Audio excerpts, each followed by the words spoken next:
Bismillahirrahmanirrahim. Assalamualaikum warahmatullahi wabarakatuh. Semoga teman-teman sekalian dalam keadaan sehat di tengah kondisi pandemi saat ini.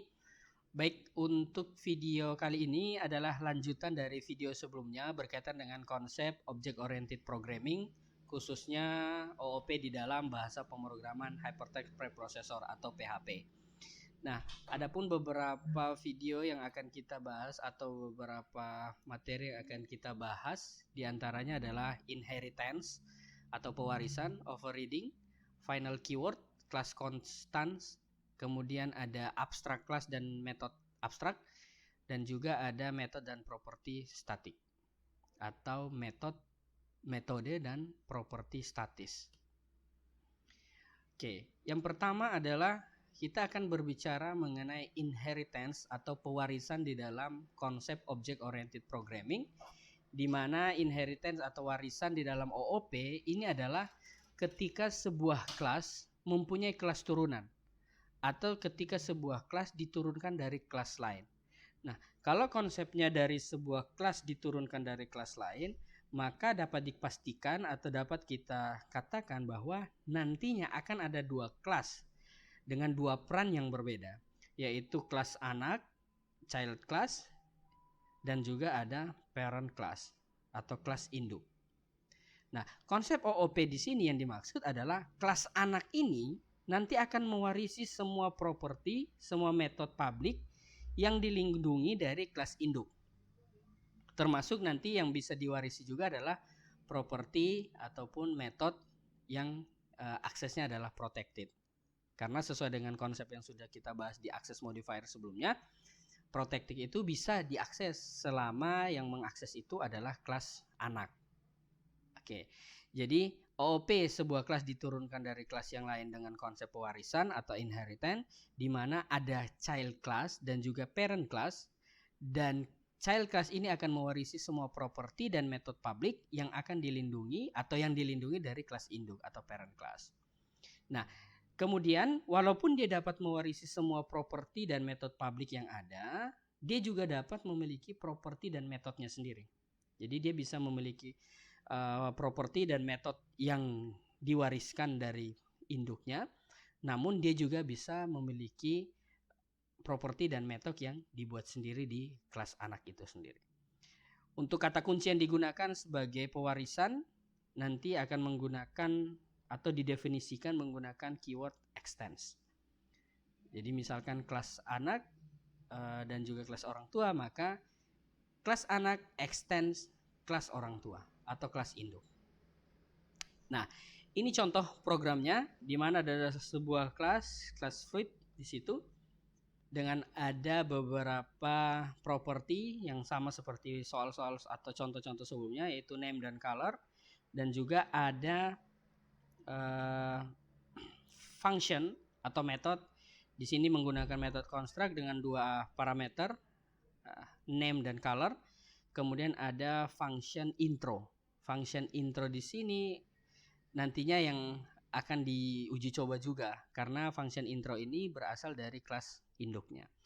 Kemudian baris 15 sampai dengan 18 ini adalah kelas anak.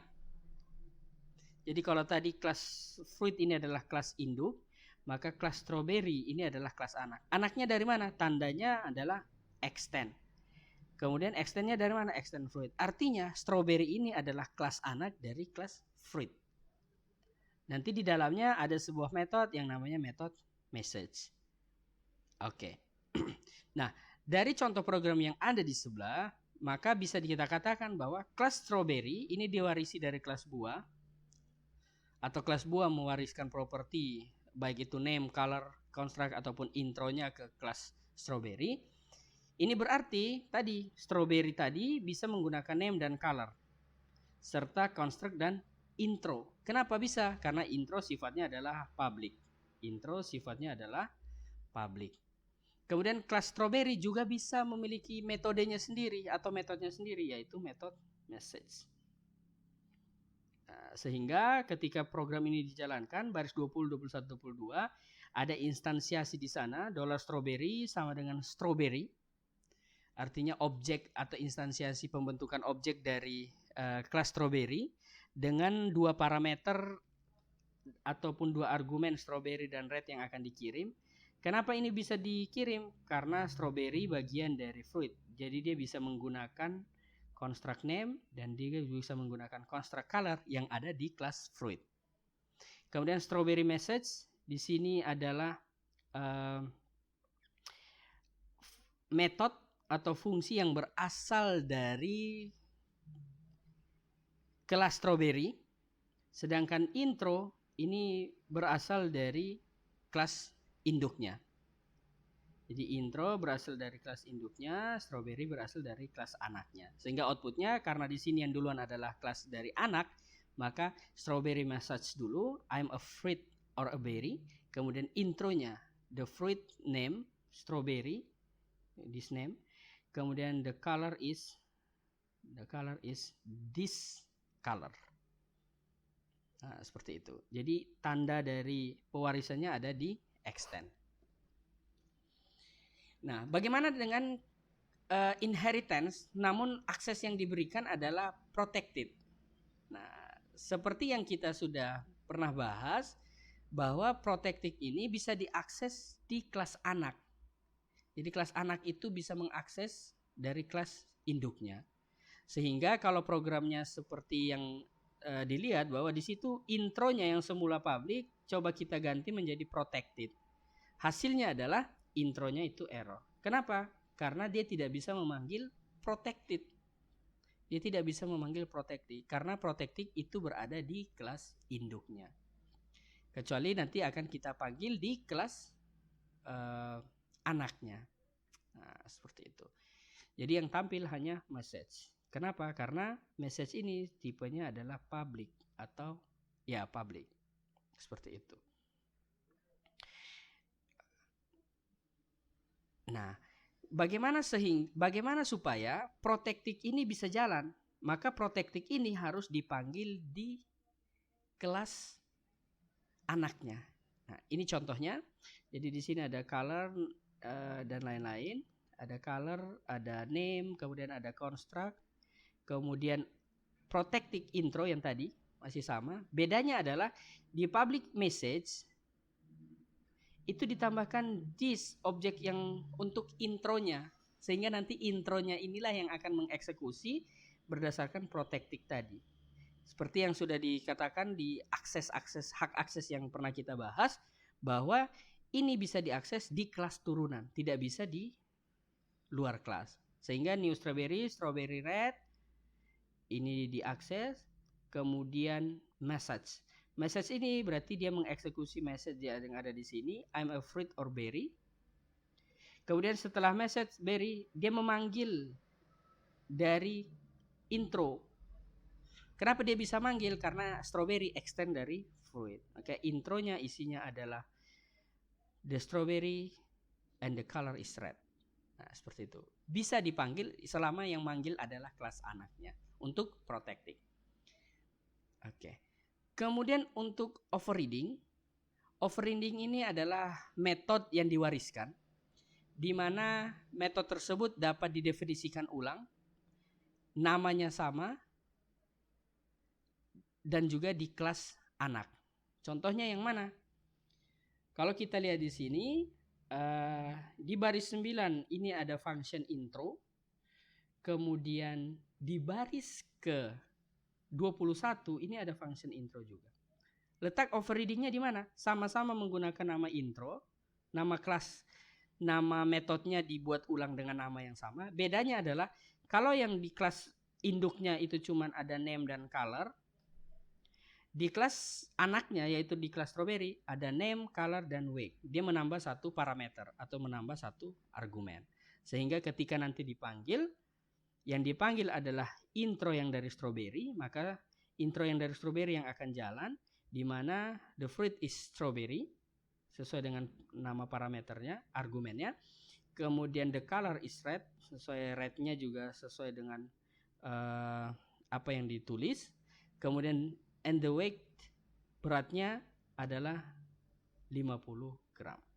Jadi dia tidak menjalankan function di kelas utama, tetapi di kelas strawberry atau di kelas anaknya. Nah, overridingnya di situ ada intro, ada intro juga. Kalau tadi intronya protected dipanggil, sedangkan overriding itu intronya sudah ada di fruit, kemudian di strawberry-nya dibuat intro lagi dengan nama metode yang sama, bedanya parameternya yang berbeda. Kemudian ada satu kata kunci atau keyword yang bisa digunakan di dalam OOP, yaitu final keyword atau kata kunci final. Kata kunci final ini dapat digunakan untuk mencegah pewarisan. Jadi mencegah pewarisan atau mencegah penggantian metode.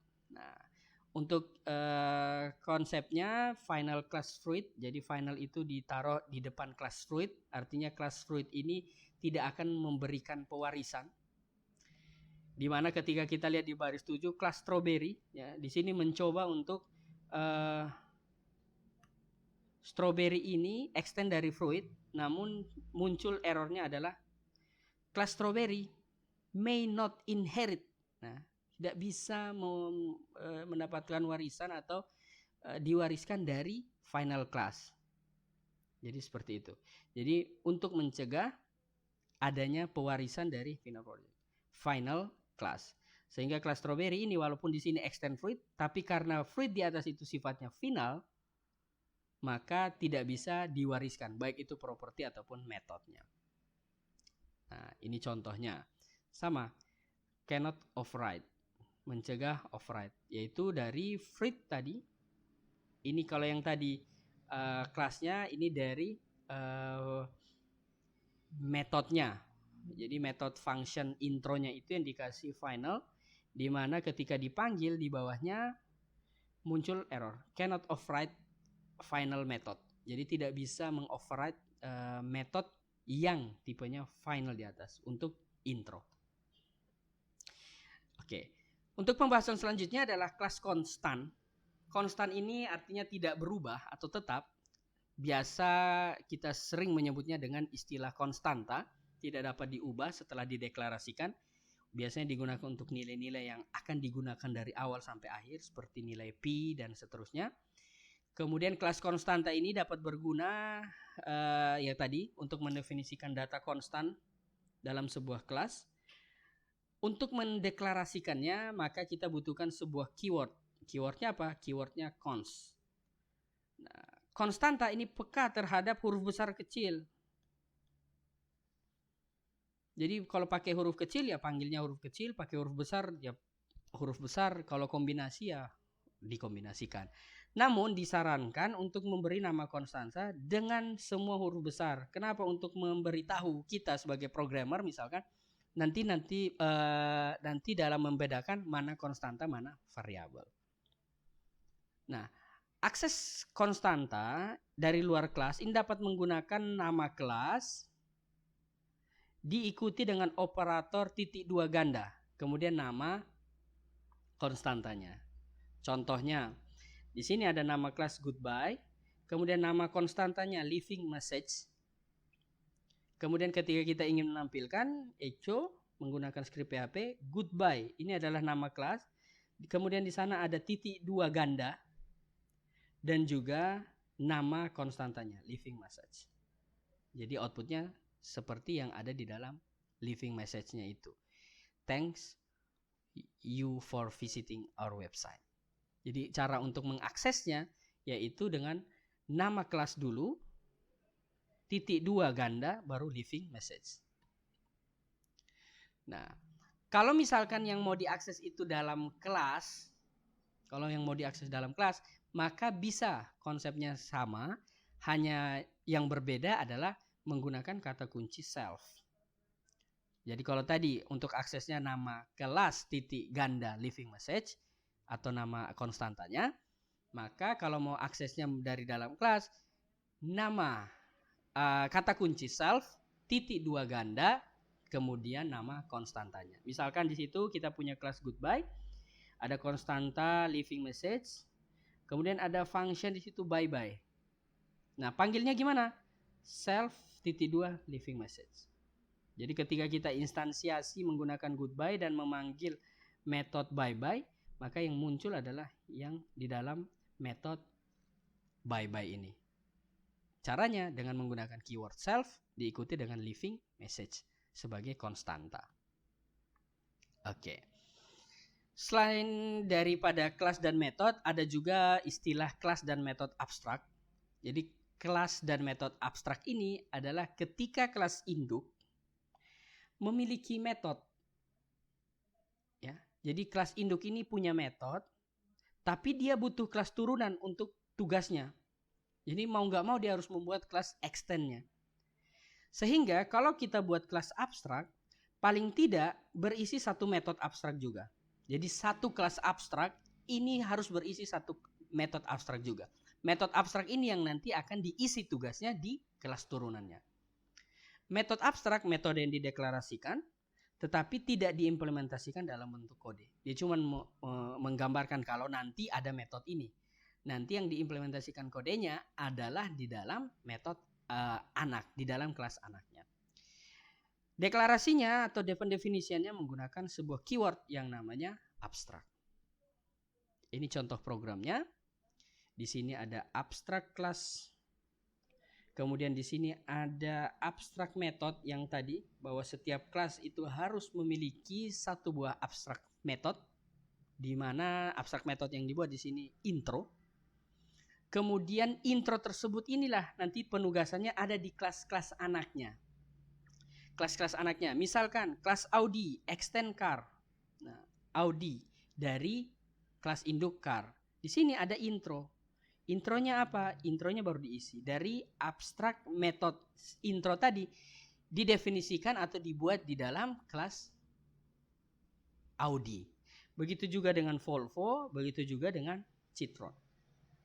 Di mana masing-masing kelas anak tersebut merupakan pewarisan dari kelas utama atau kelas induk yaitu car. Namun karena car dan metode intronya itu sifatnya abstrak, pendefinisian atau pengisian atau implementasinya ada di kelas anak. Sedangkan di kelas utama atau kelas induknya hanya memberikan abstrak, ini sifatnya string. Nah, seperti itu. Kemudian dipanggil untuk instansiasi Audi, instansiasi Volvo, instansiasi Citroen. Maka muncul di outputnya sesuai dengan teks-teks yang ada di dalam kelas anaknya atau child class-nya. Nah, penjelasannya kelas Audi, Volvo, dan Citroen diwarisi dari kelas car. Ini berarti kelas Audi, Volvo, dan Citroen dapat menggunakan name, dapat menggunakan construct selama dia sifatnya public yang ada di dalam car. Sifatnya adalah public. Namun metode intro adalah metode abstrak. Metode intro itu adalah metode abstrak sehingga dia harus didefinisikan di semua kelas anak dan mengembalikan nilai return string. Dia didefinisikan di kelas anak, kemudian menggunakan keyword return. Untuk mengembalikan apa? Mengembalikan nilai ke atasnya. Kira-kira seperti itu berkaitan dengan metode ataupun kelas abstrak. Nah, untuk contoh yang ini adalah berkaitan dengan metode abstrak, kemudian dengan argumen sama sebenarnya, cuman ditambahkan argumen di prefix name-nya, yaitu abstrak protected. Karena protected ini bisa diwariskan, kenapa? Karena protected di sini punya kelas turunan, di mana protected inilah yang akan prefix name-nya itu dipanggil dari kelas child-nya. Seperti itu. Kemudian metode abstrak memiliki argumen dan kelas anak memiliki dua optional argumen. Ini sama, bedanya tadi yang pertama tadi itu hanya satu argumen, kemudian yang kedua ada dua argumen, yaitu dengan menambahkan Mr. atau Mrs.-nya, kemudian menambahkan separatornya. Ya, dua optional argumen, optional John D atau optional Jan D. Oke, seperti itu. Kemudian untuk static method dan static property, jadi static method dan static property ini adalah metode dan properti yang statis. Properti dan metode yang dapat langsung diakses atau dipanggil dari kelas tanpa instansiasi. Jadi tanpa instansi kelas atau tanpa pembuatan objek terlebih dahulu. Kemudian properti dan metode statis ini dideklarasikan dengan kata kunci statis. Static property dan static method juga menerima hak akses. Sama seperti konsep yang lain, dia bisa public, protected, dan private. Namun jika hak akses ini tidak dideklarasikan, jadi kalau misalkan kita membuatnya tidak menggunakan akses public, protected, atau private, maka secara default dia bernilai atau berakses public. Untuk mengakses metode statis, bisa kita gunakan nama kelas, titik 2, kemudian nama metode. Contohnya, di sini misalkan kita punya kelas greeting, kemudian metode welcome, di mana metode welcome ini sifatnya adalah statis method, yang isi di dalamnya adalah hello world. Cara pemanggilannya greetings, nama kelas, kemudian titik 2 ganda, nama metode, yaitu welcome. Seperti itu. Baru dia akan mengeksekusi echo atau echo yang ada di dalam public static function welcome.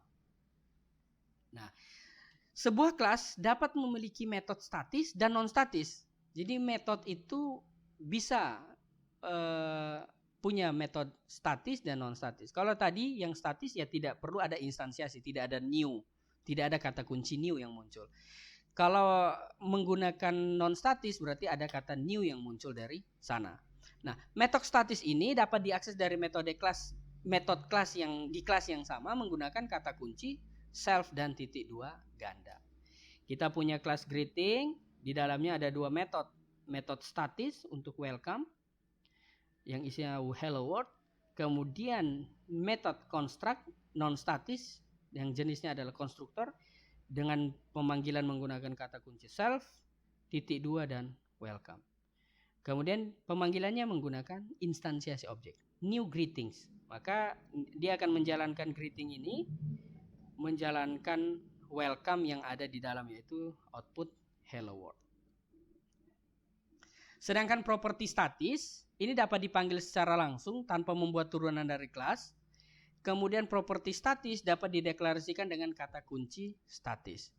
Sebagai contoh, nama kelasnya itu apa? Kemudian public static.